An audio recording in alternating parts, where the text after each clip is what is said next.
ইসলামের পক্ষে একটা ভাষা হবে, একটা ভাষা হবে। আলহামদুলিল্লাহ তখন আমরা 5 দল, বিশেষ করে কওমি ঘরানার, যখন আমরা একাত্রিত হয়ে কাজ করছিলাম, তখনই চলার পথে সেখানে জামাত ঢুকলো, আর অন্য 2টা দল ঢুকলো।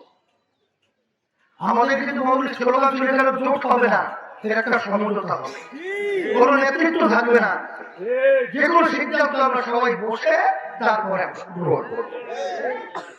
কিন্তু সারা দেশের মানুষ, বাংলাদেশের মানুষ যখন নাকি আমাদের আহ্বানে সাড়া দিল, তখন এক শ্রেণীর স্বার্থন্বেষী মহল, এক শ্রেণীর ক্ষমতা লুভিয়া এই আমাদের বড় আশা লক্ষ্যকে ধ্বংস করার জন্য বিভিন্ন ধরনের নীল নকশা অনুযায়ী কাজ করা শুরু করবো।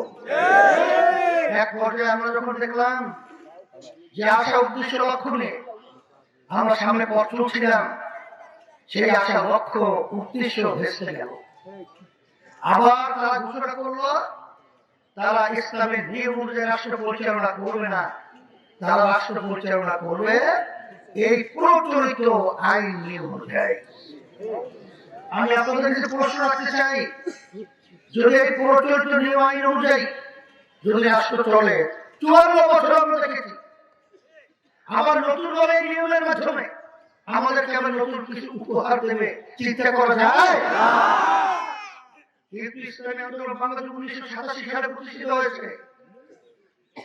আমরা যদি ইচ্ছা করতাম আব্বাস রহমাতুল্লাহ আলাইহি থেকে শুরু করে বহু এমপি, মন্ত্রিত্ব, সম্পদ, টাকা, এটা আমাদের জন্য অনপ্রুভ ব্যাপার ছিল।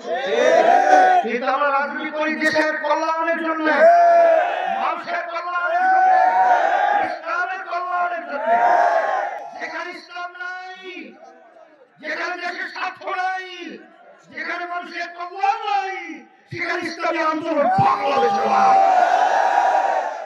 তখন আমরা এই কঠিন মুহূর্তে সিদ্ধান্ত গ্রহণ করলাম যে কি হবে আল্লাহ ভালো জানে। আমরা এককভাবে যখন নাকি আবার দেশের কল্যাণের জন্য, ইসলামের কল্যাণের জন্য, মানুষের কল্যাণের জন্য যখন আমরা হাত কথা প্রতীক নিয়ে যখন আমরা রাস্তায় নামলাম, অনেকে তো আমাদেরকে নিয়ে হাসছিল, যে যেইটা চাইছিলাম তাই হচ্ছে একা হয়ে গেছে। কিন্তু আল্লাহর রহমতে আমার এই পটুয়াখালী, আমার এই জেলা নিয়ে, আমার এই বাজানদেরকে নিয়ে, পর্দালে মাহবুবকে নিয়ে আমরা গর্ব করে থাকি যে পটুয়াখালীর মাটি ইসলামের ঘাঁটি।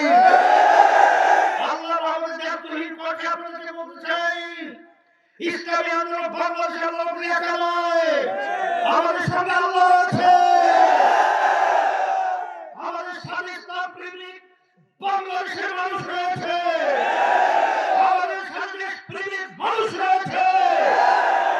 আমি সারা দেশে সফর করার পরে যা দেখেছি, আজকে সব ঘরানার, সব শ্রেণী পেশার মানুষ আজকে সবাই আমাদের সিদ্ধান্তকে সাধুবাদ জানিয়েছে।